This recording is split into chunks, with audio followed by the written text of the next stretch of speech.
आगे भैया बरका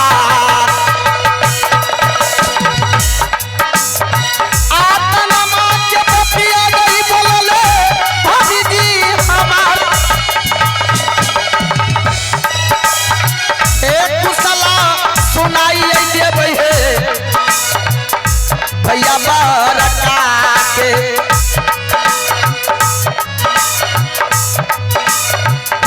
पिता के समान बनिए महबा हौराज कुशल बताइए भैया बरका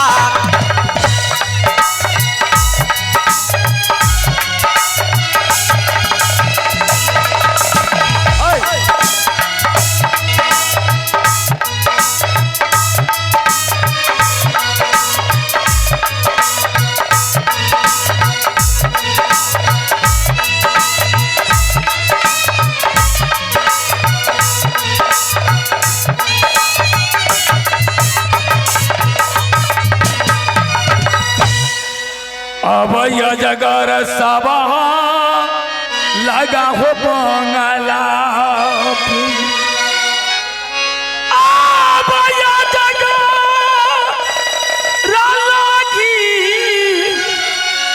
रही हो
मोरो पिया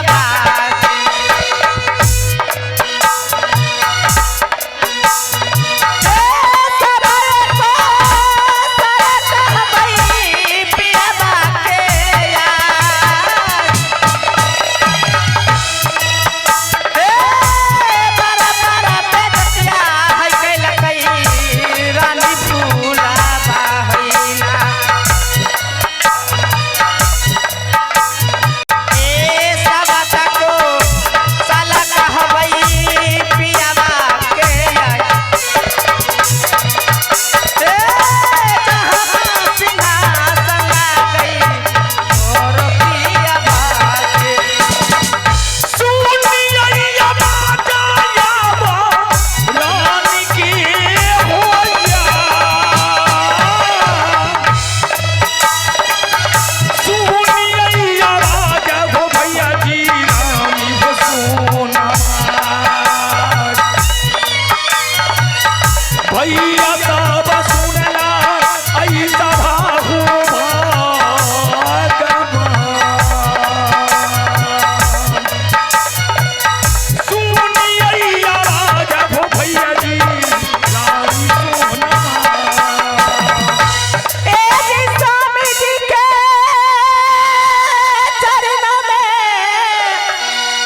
करती हूँ प्रणाम।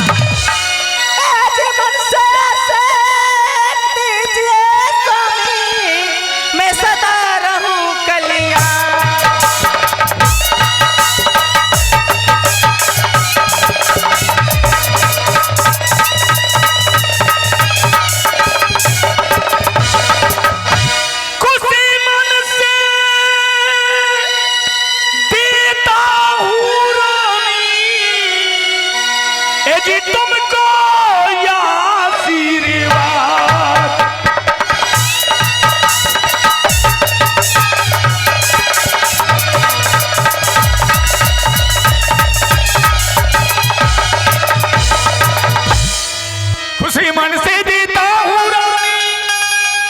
तुमको आशीर्वाद, जग जग जिया नगर मोहबा में ए जी सदा रहो यही बात।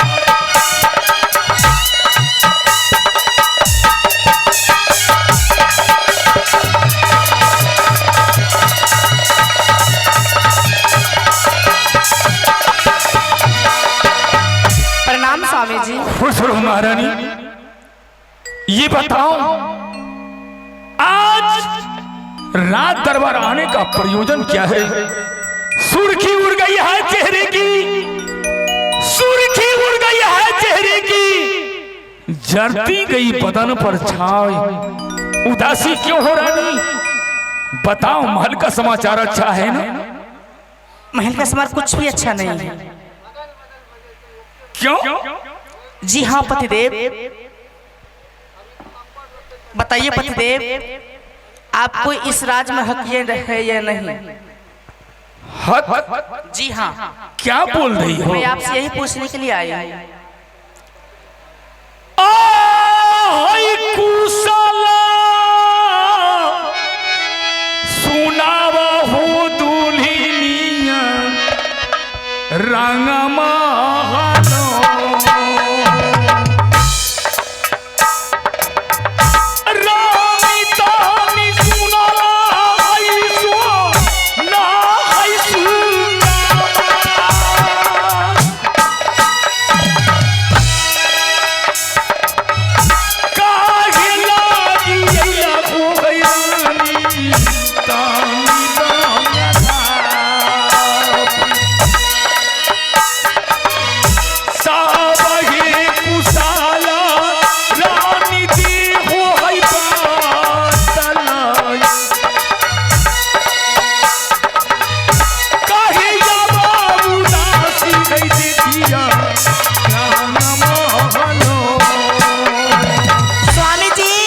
महारानी, मैं आपसे ये कहती हूँ इस राज में आपको हक है या नहीं? आखिर बात क्या है? बात यही है पतिदेव। हाँ। रानी फूला रात में महल में सोई थी। अच्छा। तो सपने देखी मैं शिव बाबा को पूजा करने के लिए जा रही हूँ। ठीक है। मैं बोली रानी फूला मेरी छोटी बहन, तूने सपने देखी तो कोई बात नहीं है, मैं दासी से कहकर तुम्हें फूल अवश्य मंगवा दूंगी, तुम जाकर पूजा कर लेना। वो बोली नहीं, मैं खुद चलकर तोड़ूंगी। बताइए पतिदेव, मुझे 12 बरस राज मोहब्बा में हो गया, मैं कभी घर से बाहर गई नहीं। फिर वो कैसे जाती? बात तो ठीक कही रानी, लेकिन फिर आगे बात क्या हुआ? मैंने मना की, मैंने लाखों मना की, लाखों कोशिश करी, लेकिन मना की, बहुत पिटाई की मुझे। तू मुझे मना करने वाली होती कौन है, ये कह रही थी। बात नहीं मानी? नहीं मानी, मेरा एक वचन भी नहीं मानी। ठीक है तुम जाओ, मैं भाई उदय सिंह को ये बात कहूंगा। नहीं जाओ, नहीं, ऐसे कैसे जाओ? चली जाऊंगी, अपनी महल तो जाऊंगी, कहीं और तो नहीं जाऊंगी। जाऊंगी एक शर्त पे। कौन सी शर्त? मेरा यही शर्त है कि जाकर अपने भाई से कहकर राज को बंटवारा कर दीजिए पतिदेव। पागल हो गई हो? राज बंटवारा करने के लिए चली हो? क्यों? ऐसा न हुआ है, न हो सकता है। क्यों पतिदेव, क्या ये बंटवारा नहीं होगा तो संग में चलने वाला नहीं है। मैं उनको साथ में रह नहीं सकती, वो अपना के रहे, मैं अपना के रहूंगी। राज बंटवारा होके रहेगा, चाहे मेरी जान चली जाए। महारानी कोई फिक्र नहीं। जानती हो राज बंटवारा करने से क्या फायदा होगा? तुम दोनों गोतनी झगड़ा कर ली हो, अगर छोटी रानी गलती भी किया तो तुम उसे माँ की समान हो। अच्छा, उसे गलतियों को क्षमा कर दो। हाँ हाँ, मैं माँ के समान हूँ, क्यों नहीं। वो मुझे गाली दे, मारे, पीटे, मैं कुछ नहीं कहूँ। आपको यही अच्छा लगता है? हाय बेटा के समान पोसाला हो बाबू रूदल सीना।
एक भी नहीं सुनूंगी। जरा मेरी बात सुनो। क्यों? मैं तुम्हारी बात सुनूं, मैं गाली सुनूं, घर खाऊं, ये आपको अच्छा लगता है? ये राज बंटवारा होके रहेगा। महारानी, राज बंटवारा करने वाली तुम कौन होती हो? मैं इस राज की रानी होती हूँ, मैं आपकी पत्नी नहीं। पति हूँ, लेकिन वे छोटा है, अगर गाली भी दिया तो तुम उसे क्षमा कर दो। अच्छा, मैं गाली सुनूं, बात सुनूं, आपको अच्छा लगता है? क्या हुआ? कुछ नहीं, मुझे क्या होगा? गाली दिया कहीं लगा है? नहीं। ये बताओ, गाली दिया तो कहीं लगा है? कहाँ कुछ होता है गाली से? क्या होगा गाली से? जाओ, मैं छोटी रानी को समझा दूंगा। कुछ हो या ना हो, मैं ये राज बंटवारा करके रहूंगी। मैं यहाँ से जा रही हूँ। जरा मेरी बात सुनो रानी। अरे बात तो सुनो। क्या? तुम घर की मालकिनी हो, तुम तो जानती हो ये राजपाट से भाई उदय सिंह के कोई मतलब नहीं है। यहाँ के राजा मैं हूं, वे तो सिर्फ लड़ाई जानता है। अगर दोनों भाई में राज बंटवारा हो गया, एक आपनो किला की राजा महाराजा चाहता है कि कब दोनों भाई में झगड़ा फंसे कि मैंने मोहब्बा पर चढ़ाई कर दूं।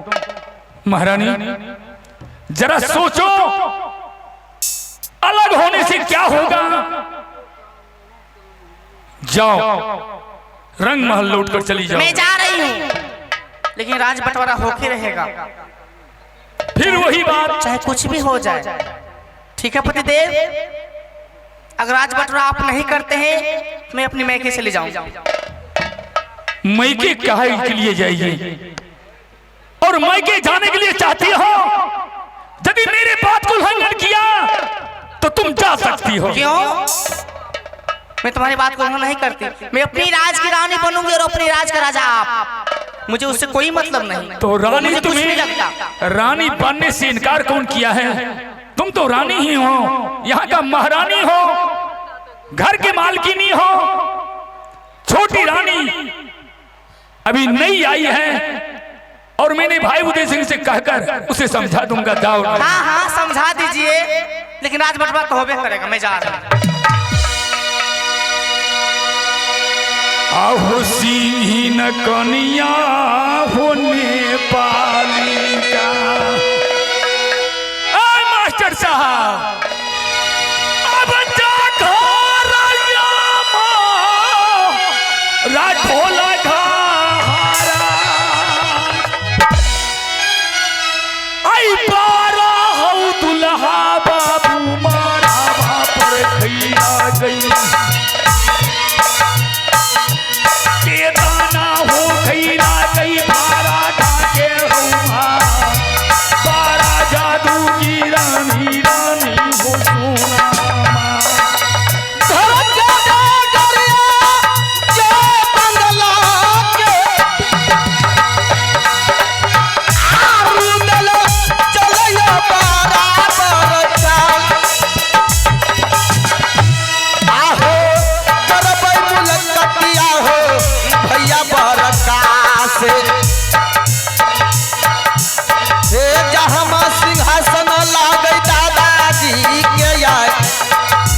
सलाह बताई दे भाई भैया बारा का।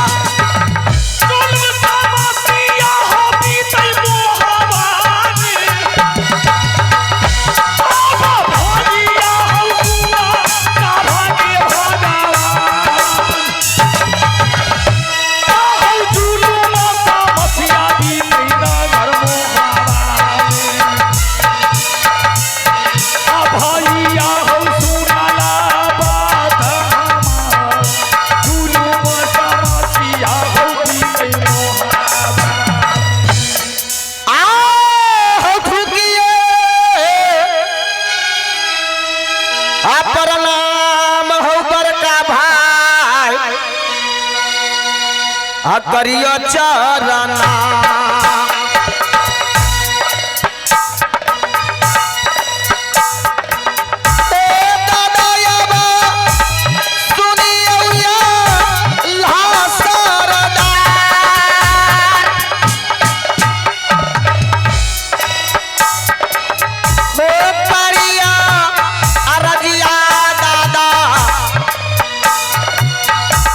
हमें चारना में तो मनस्या सिसदी हो दुलारा के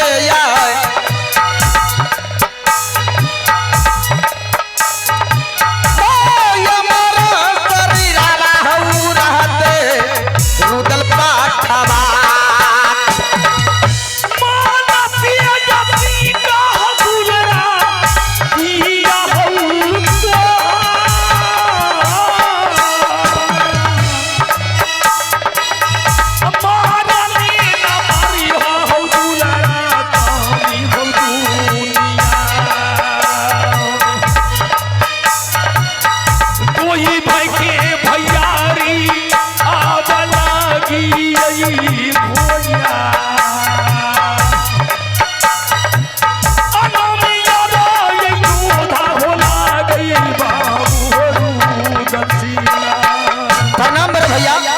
भाई उदय सिंह बताऊं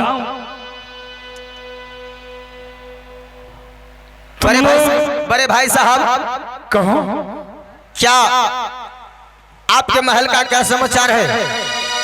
ठीक ठाक है कि नहीं? मेरा समाचार तो ठीक है।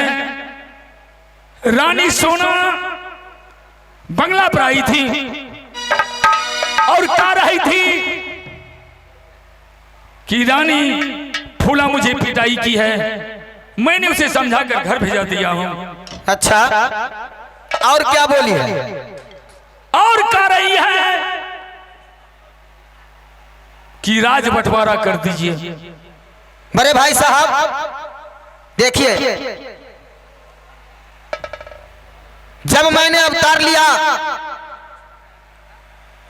तो मेरे जन्म से पहले ही मेरे पिताजी मर चुके थे। बचपन से अभी तक पाल पोसकर भैया भाभी ने हमें जवान किया है। बड़े भाई साहब आज तक कभी भी मैं अपनी बड़ी भाभी को मजाक नहीं किया उनके साथ में, और ना ही तो कभी आपका अपमान किया है। बड़े भाई साहब एक बात बताइए, ये गढ़ मोहब्बा ये 14 कोस का है ना? हाँ 14 कोस की है। लेकिन यहाँ का राजा आप हैं, तो क्या राजा हो जाने से पूरे राज मोहब्बा पे केवल आप ही का अधिकार है? ये कैसे हो सकता है? क्या मेरा इस राज मोहब्बा में कोई हक हिस्सा नहीं? ये कौन कहा कि मोहब्बा में तुम्हें हक नहीं है? और कौन कह सकता है जब दो भाई के बीच ये 14 कोस की मोहब्बा है तो दोनों भाई के नाम से होगा, कहने से क्या होगा? अरे भाई साहब देखिए, मुझे उतना बनाकर बोलना नहीं आता है।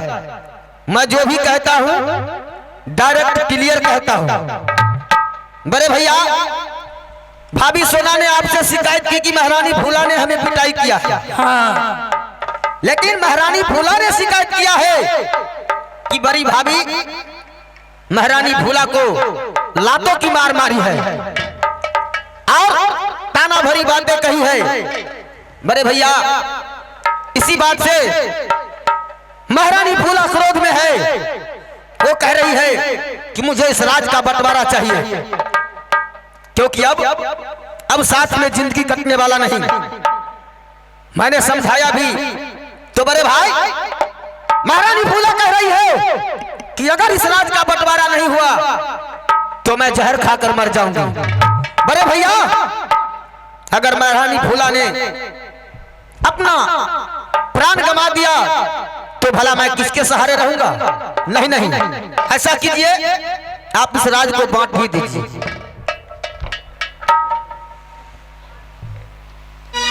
राज को बंटवारा कर दूं?